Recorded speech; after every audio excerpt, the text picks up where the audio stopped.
Good morning, and welcome to St. Matthew's Church on this Super Bowl Sunday.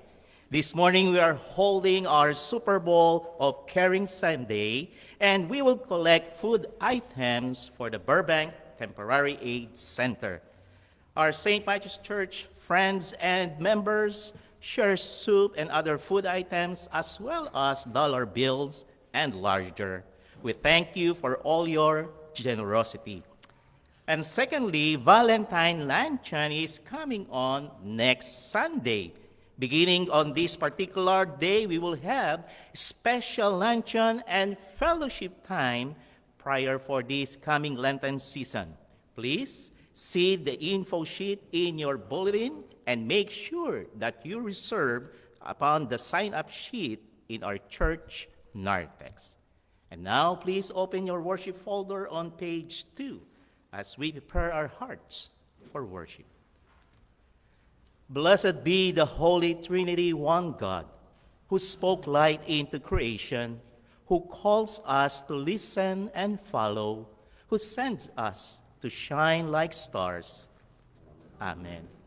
Let us come before God, confessing our sin. Holy and merciful God, we confess that we have sinned and against you. We cherish the values of this world. We have caused others to stumble. Earth is wounded by our excess. Have mercy, O God, forgive us,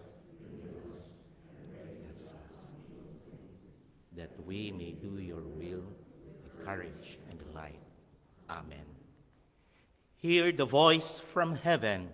You are my own, my beloved.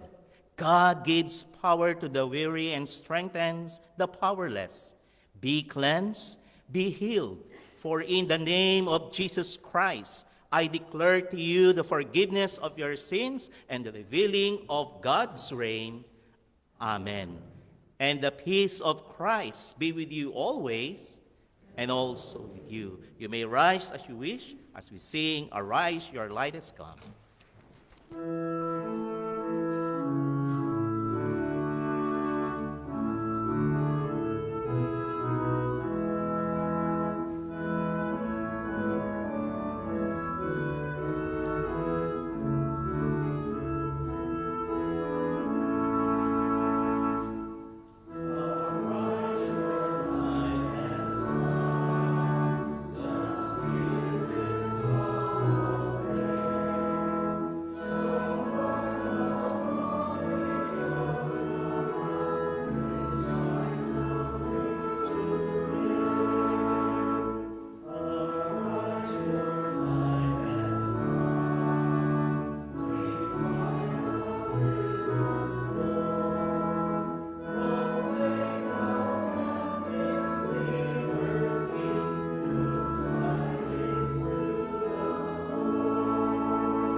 Please be seated. The grace of our Lord Jesus Christ, the love of God, and the communion of the Holy Spirit be with you all, and also with you. Let us pray. Everlasting God, with endless mercy, you receive the prayers of all who call upon you. By your Spirit, show us the things we ought to do, and give us the grace and the power to do them, through Jesus Christ, our Savior. Amen. Glory to God in the highest, and peace to God's people on earth.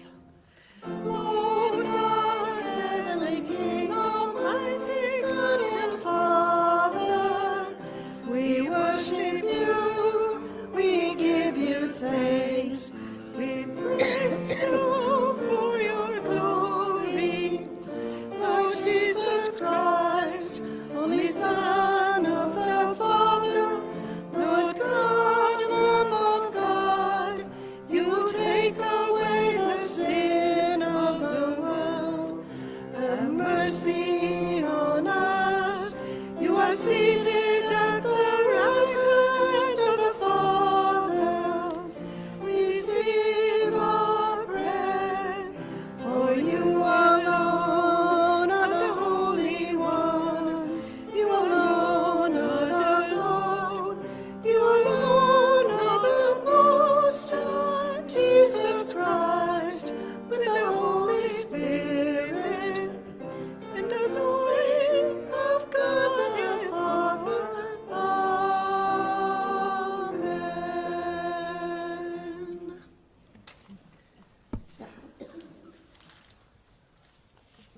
The first reading today is explained shortly after the return of Israel from exile in Babylon. The people were troubled by the ineffectiveness of the fasts.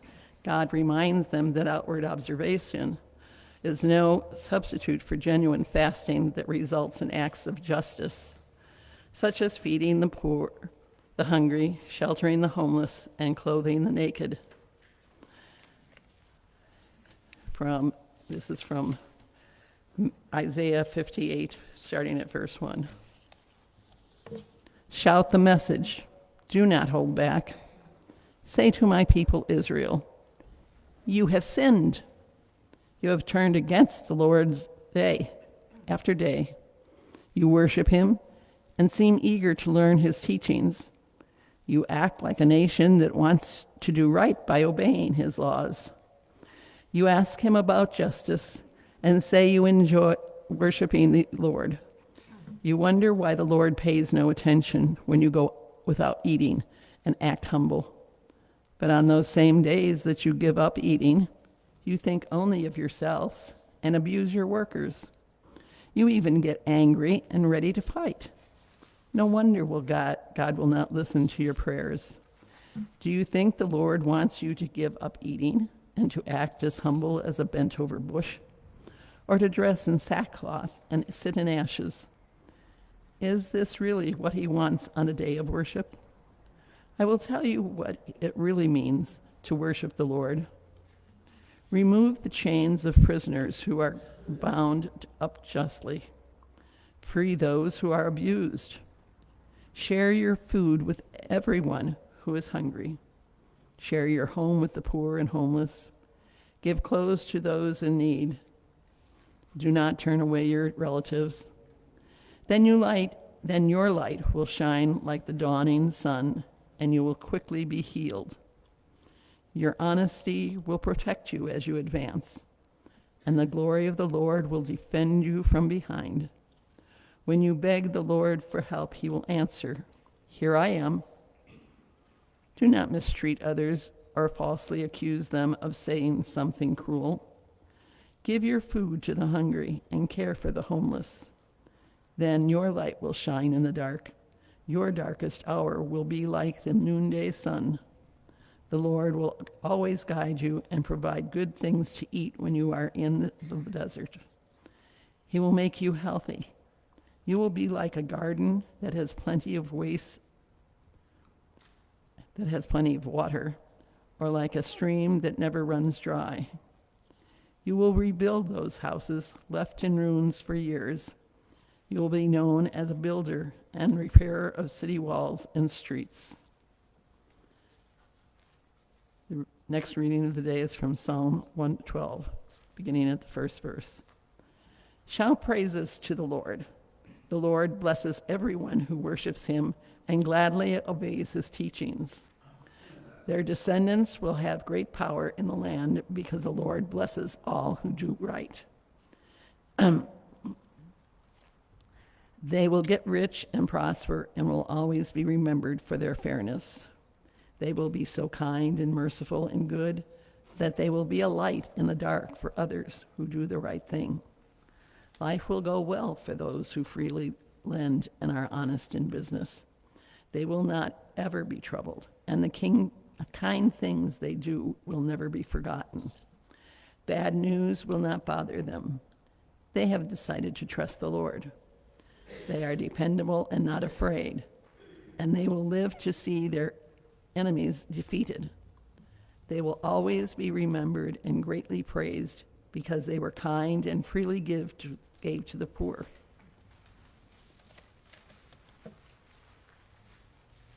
Matthew 5 reading, the Gospel of the day.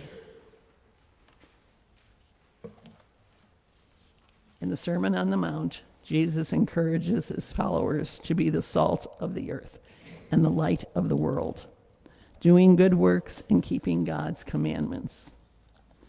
Jesus says, "You are the salt of the earth, but if salt has lost its taste, how can its saltiness be restored?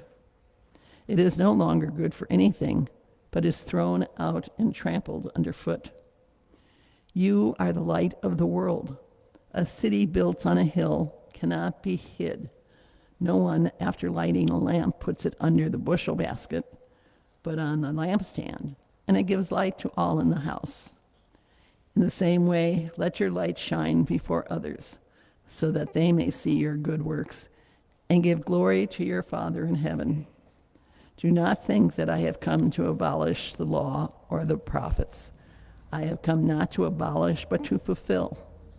For truly, I tell you, until heaven and earth pass away, not one letter, not one stroke of a letter will pass from the law until it is accomplished. Therefore, whoever breaks one of the least of these commandments and teaches others to do the same will be called least in the kingdom of heaven. But whoever does them and teaches them will be called great in the kingdom of heaven. For I tell you, unless your righteousness exceeds that of the scribes and Pharisees, you will never enter the kingdom of heaven." Here ends the Gospel of the day.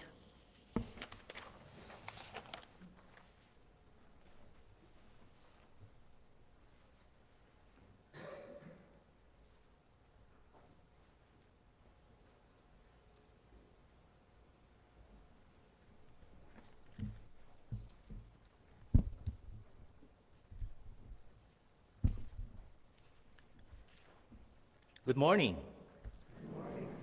Pastor Mark, I would like to start something funny.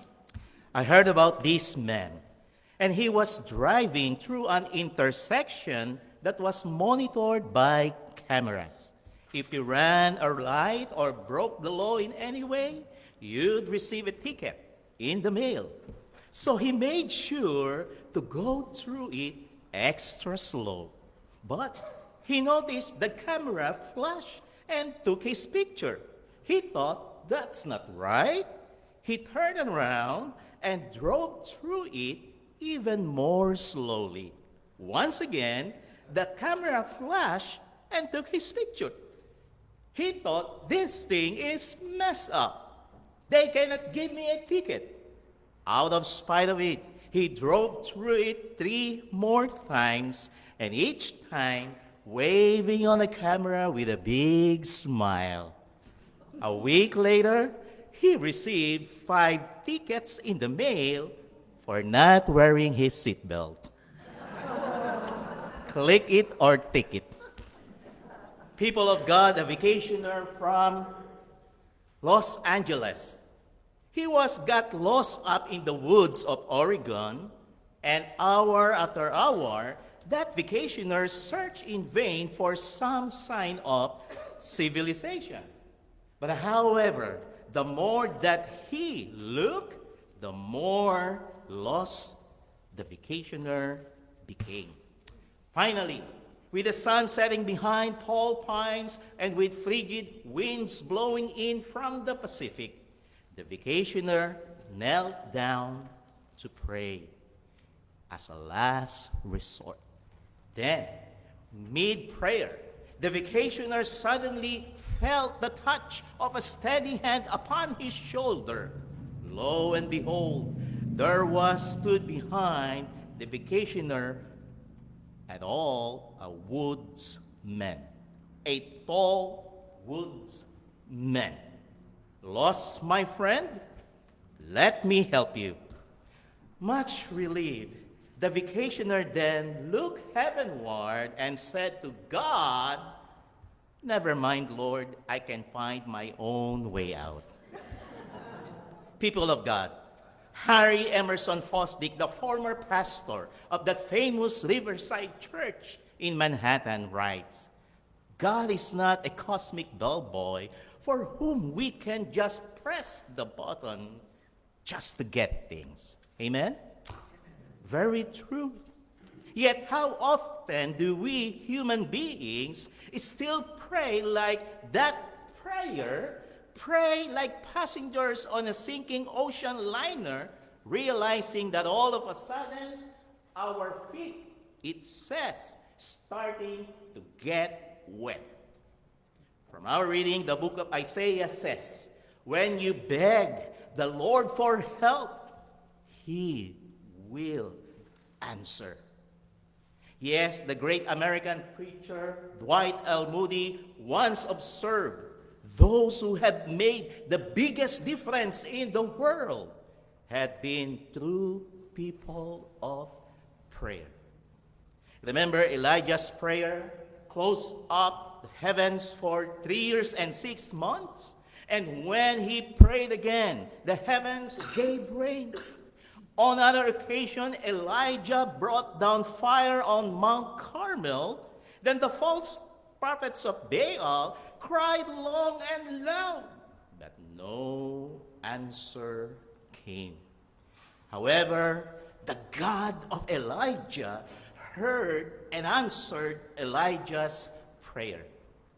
Yes, in our reading today from Isaiah tells us that the effective prayer, it is more than just meaningless murmuring or repetition. Isaiah says, "No wonder God will not listen to your prayers." Isaiah goes on to condemn merely going through that motions and merely trying to look pious, merely playing at a religion. The great English poet John Donne lamented long ago. He said, "I throw myself down in my chamber, and I call in and invite God and His angels. And when they are there, I neglect God and His angels for the noise of a fly, for the rattling of a couch, and for the whining of a door." Yes, St. Augustine himself wrestled similarly in his prayer life. So did Martin Luther. And to be honest, so do I. Understanding that Isaiah wants us to know today that effective prayer is prayer which grows out of a heart of repentance. True, heartfelt repentance. People of God solely bowing our heads or solely putting on a sackcloth and ashes falls far short of what God intends for a genuine prayer. Thus, Isaiah goes on to list some several acts of repentance, real repentance. Isaiah said, loosing the chains of injustice, setting the oppressed free, sharing food for the hungry, providing the homeless with shelter, and giving the naked clothing. No, Isaiah says, God is not a God who just wants religious showmanship. Rather, God desires prayer coupled with repentance, coupled with change, and coupled with the good works. Yes, good works generated out of gratitude for what God has already done for us. Done for us in Jesus Christ, our Lord and Savior. Truly, there is only one way for we human beings to approach God, and that is through our Lord Jesus Christ. Jesus Christ himself, throughout the Gospels, models for us the true essence of our prayer. St. Luke tells us the news about Jesus spread all the more so that the crowds of people came to hear him and to be healed of their sicknesses. But Jesus often withdrew to lonely places and prayed. Furthermore, my friend, the Gospels also tells us that verily in the morning, while it was still dark, Jesus got up, left the house, and went off to a solitary place. And he prayed. And then later, Jesus made his disciples get into the boat and go on ahead of him while he dismissed all those crowds. After leaving them, he went up on a mountainside to pray. Yes, people of God, these examples of Jesus' prayer life truly illustrates what Jesus publicly thought about prayer. He said, when you pray, go into your room, close the door, and pray to your heavenly Father who is unseen. Then your Father who sees what is done in secret, what? Will reward you. Will reward you, or as Isaiah put it, some 700 years before Jesus, when we beg for the Lord, what the word says, he will answer, here I am. Martin Luther once reflected on those words on the book of Isaiah.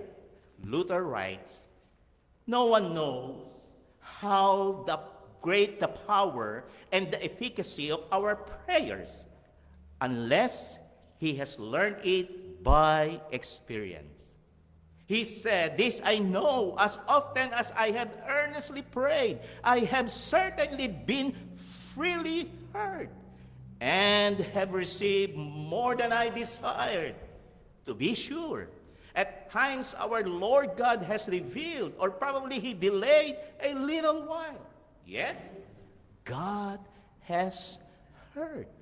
What is delayed, God said, is not denied. Amen? There was a family that had acquired a little new kitten. And they were playing with them and this new little kitten in the garden. And the kitten went up to a tree and it got stuck between two sharp branches. And it couldn't get out. And it was a lot of distress. So the family tried to get to that little kitten, but because of all of the branches, it was very difficult to get to it. But the father was a pastor. And he was always coming up with great ideas. He said, don't worry, Daddy to the rescue.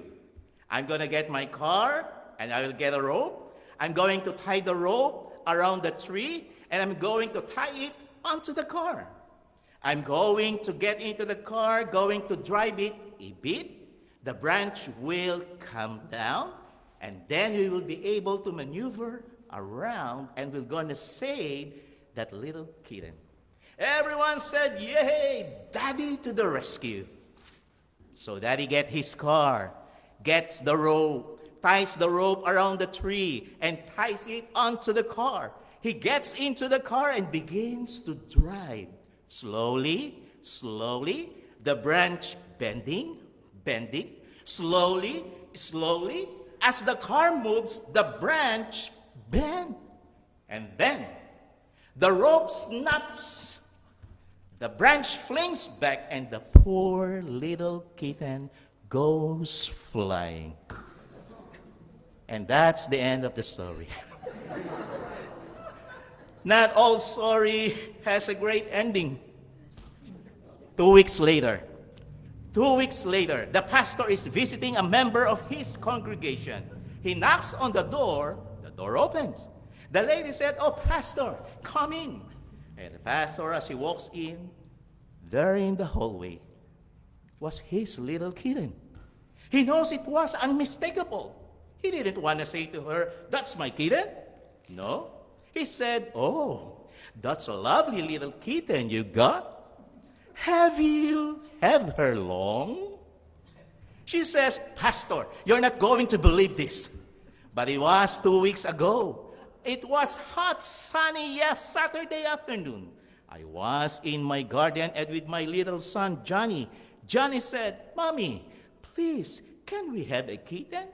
And I said, no, we are not going to have a kitten. We discussed this many times. Pastor, he pestered me.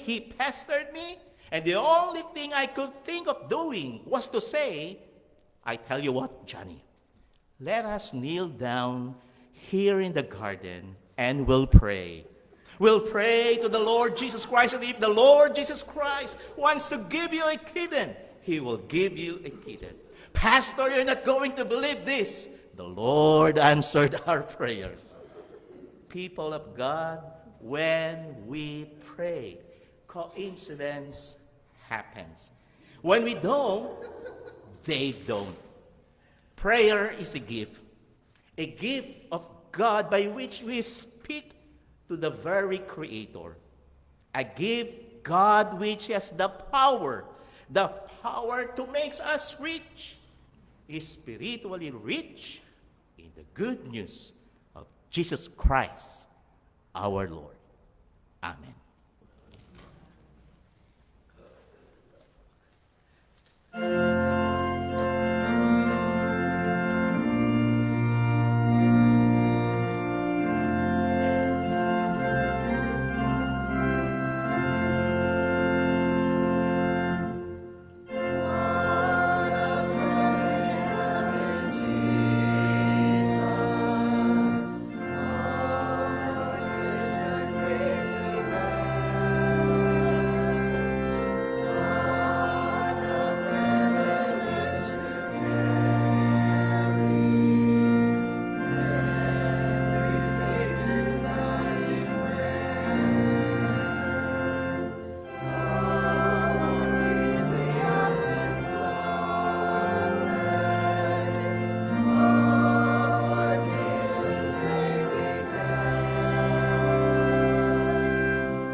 Called to know, love, and follow you, O God, we pray for the church, the world, and all in need.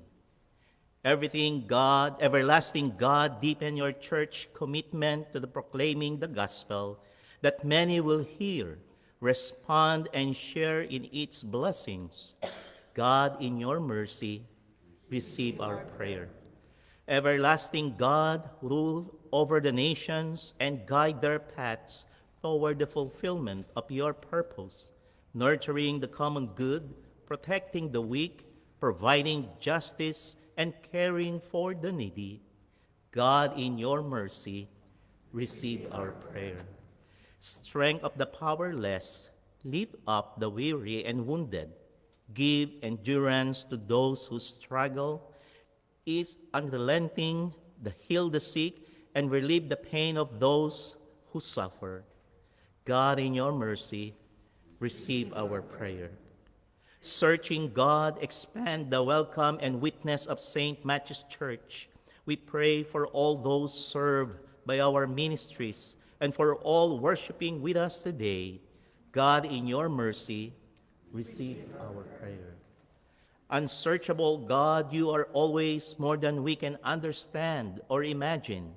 Guide us to follow in faith where the saints have led until we join them at your throne. God, in your mercy, receive our prayer. Trusting your love and healing, O God, we commend to you all for whom we pray, knowing you will hear and answer. Through Jesus, our Savior. Amen.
And may God be with you all, and also with you. Lift up your hearts. We lift them up to God. Let us give thanks to God. It is right to give God thanks and praise. It is indeed right that we should at all times and in all places offer thanks and praise to you, O Lord, Holy Father, through Jesus our Savior. And now we give you thanks, for you are the hope of the nations, the builder of the city that is to come. Your love is made visible in Jesus Christ. You bring home to the lost, restore the sinner, and give dignity to the despised. In the face of Jesus Christ, your light shines out, flooding lives with goodness and truth, gathering into one a divided and broken humanity. And so with the church on earth and the hosts of heaven, we praise your name and join their unending hymn. Holy, holy, holy Lord, God of power and might, heaven and earth are full of your glory. Hosanna, Hosanna, Hosanna in the highest. Blessed is he who comes in the name of the Lord. Hosanna in the highest. God of our weary years, God of our silent tears, you had brought us this far along the way. In times of bitterness, you did not abandon us, but guided us into the path of love and light. In every age, you sent prophets to make known your loving will for all humanity. The cry of the poor has become your own cry. Our hunger and thirst for justice is your own desire. In the fullness of time, you sent your chosen servant to preach good news to the afflicted, to break bread with the outcasts and despised, and to ransom those in bondage to prejudice and in sin. In the night in which he was betrayed, our Lord Jesus took bread and gave thanks, broke it and gave it to his disciples, saying, "Take and eat. This is my body which is given for you. Do this for the remembrance of me." Again, after supper, he took the cup and gave thanks and gave it for all to drink, saying, "This cup is the new covenant in my blood, shed for you and for all of the people for the forgiveness of sins. Do this for the remembrance of me." For as often as we eat of this bread and drink from this cup, we proclaim the mystery of Christ's death until Christ's return. Christ has died, Christ is risen, Christ will come again. Amen. Our Father, who art in heaven, hallowed be thy name. Thy kingdom come, thy will be done on earth as it is in heaven. Give us this day our daily bread, and forgive us our trespasses, as we forgive those who trespass against us. And lead us not into temptation, but deliver us from evil. For thine is the kingdom, and the power, and the glory, forever and ever. Amen.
Precious body, precious blood, seen as bread and wine.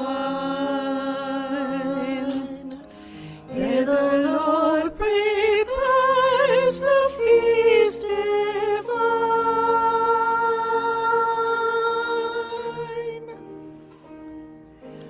Bread of love is broken now, cup of life is poured. Come share the supper of the Lord.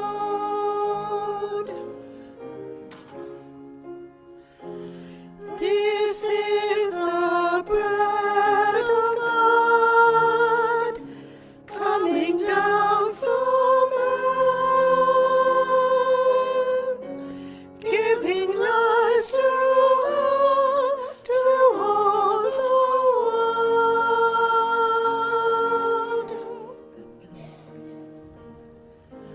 Precious body, precious blood, seen as bread and wine. There the Lord prepares the feast divine.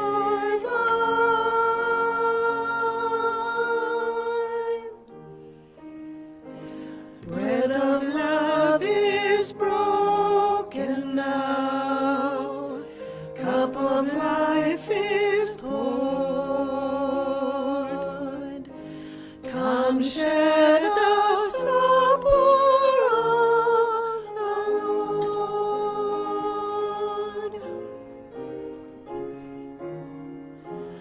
I am the living spring of eternal life. You that drink from me shall not thirst again.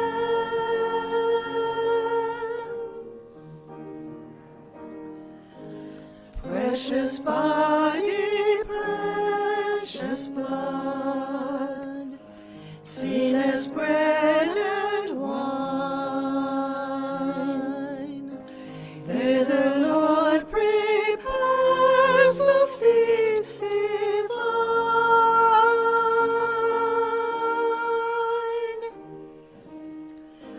Bread of love is broken now, cup of life is poured. Come share the supper of the Lord.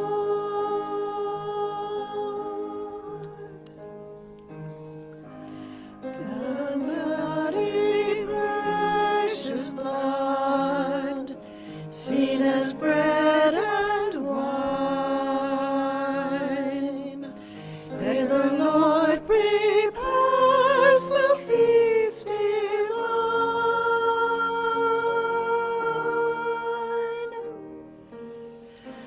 Bread of love is broken now, cup of life is poured. Come share the supper of the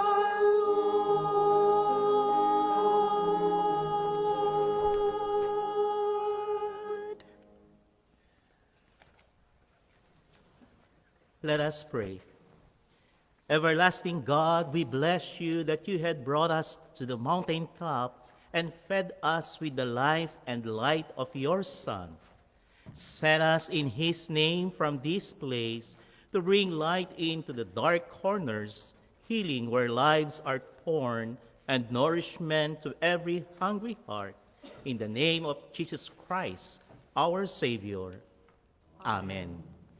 God the Father, light creator, God the Son, light from light, and God the Holy Spirit, light revealer, bless you and give you peace. Amen.